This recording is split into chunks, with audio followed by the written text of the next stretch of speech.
ને મિત્રો એક આ આકૃતિ દ્વારા થોડો પ્રયાસ કર્યો છે, સ્કેલ માપ લીધેલા નથી, રફ ખાલી ફિગર છે, થોડો આઈડિયા લઈ લી કે જે આ એની લંબાઈ પહોળાઈ છે એ કેટલી હશે, પ્લસ આ જે રેખાંશ છે, આ અક્ષાંશ છે એની વાત કરીએ અને એક કર્કવૃત્તની વાત કરી દઈએ. પહેલી વાત કે અક્ષાંશ છે ક્યાંથી ક્યાં સુધી, ઉત્તર અક્ષાંશ. તો તમને ખબર છે કે આ ઉત્તર છે, આ દક્ષિણ છે, આ પશ્ચિમ છે અને આ પૂર્વ છે. મિત્રો જ્યારે તમને અક્ષાંશ કે ક્યાંથી ક્યાં સુધી, તો આપણે એક કામ કરીએ, આ યાદ રાખવા માટે ઉત્તર શબ્દ છે, ઉત્તર એટલે જવાબો. તો ગુજરાતી છે એ જવાબ આપી દે. ભાઈ ક્યારે આપી દે?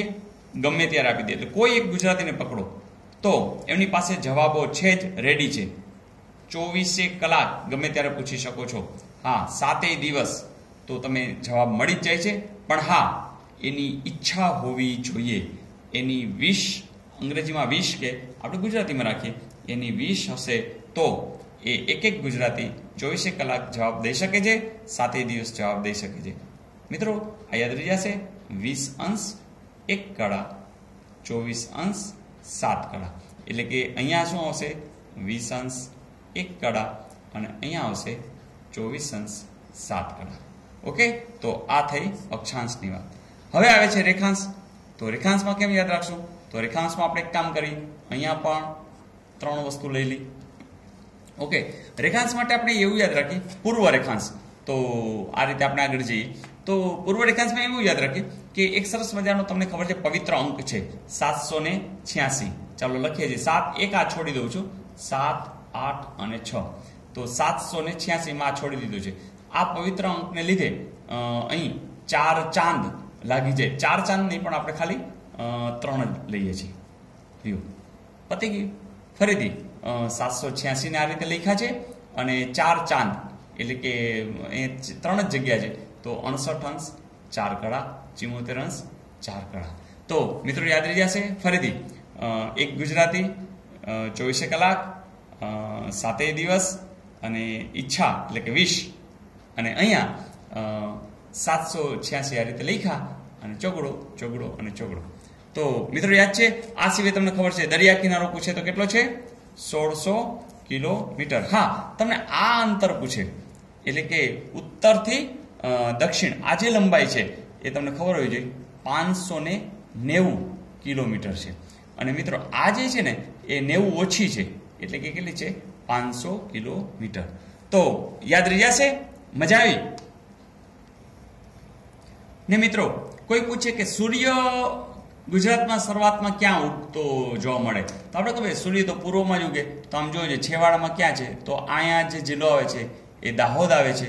અને આ એક જગ્યા છે જે દાહોદની અંદર છે,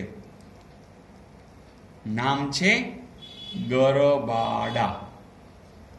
ગરબાડા. તો ત્યાંથી સૂર્યોદય સરસ મજાનો થાય છે. અને સૂર્યાસ્ત એ છેલ્લું તો તમને અહીંયા જ કચ્છ જિલ્લાની અંદર મળે અને એ જગ્યા છે એ છે કોટેશ્વર. તો મિત્રો ફરીથી આટલી વસ્તુ આપણે ક્લિયર થઈ ગઈ છે. 1600 કિલોમીટરનો દરિયો, 500 કિલોમીટર આ લંબાઈ છે, આ 590 કિલોમીટર ઉત્તર દક્ષિણ છે. સૂર્યોદય થાય છે ગરબાડા, દાહોદ જિલ્લો, કોટેશ્વર કચ્છ જિલ્લો. ઓકે ને મિત્રો જે આ કર્કવૃત્તની જે સાઇન છે, અહીંયા એક લીટી એટલે પાટો બતાવ્યો છે. આ જે પાટો છે એ કર્કવૃત્તનો છે. અહીંયા તમે ખ્યાલ છે કે જુદા જુદા જિલ્લાઓ ક્યાંક ને ક્યાંક ટચ થતા હશે અને ત્યાંથી કર્કવૃત્ત પસાર થાય છે. તો આ જે જિલ્લાઓમાંથી પસાર થાય છે એની યાદી તમને કોઈ પૂછે તો આ કર્કવૃત્ત જોવું તું કોને? આ પાટો જોવું તો મહેશને. અને એક ગાંધી સાહેબ હતા, એને કીધું કે ભાઈ તમે આ પાટો જરા કર્કવૃત્તનો બતાવી દો. તો હિન્દીમાં એમ બોલ્યા કે અરે ગાંધી સાहब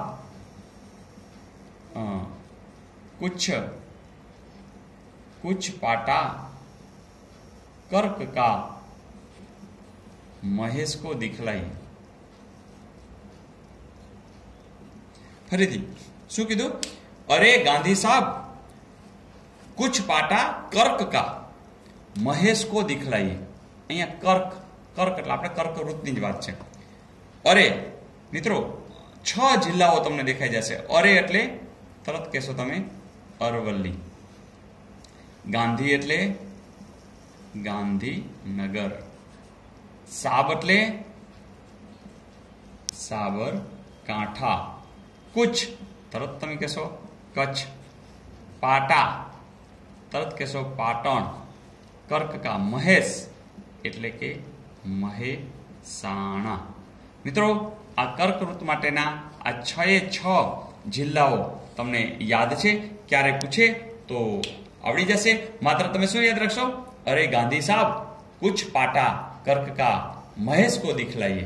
તો મિત્રો બસ આ રીતે ટેકનિકથી યાદ રાખો. બાકી એમાં કશું ખાસ છે નહીં. એકવાર યાદ રહી ગયું, પૂછાઈ ગયું તો માર્ક તો આપણા પાક્કા જ છે. ઓકે, તો મળતા રહેશું. All the best.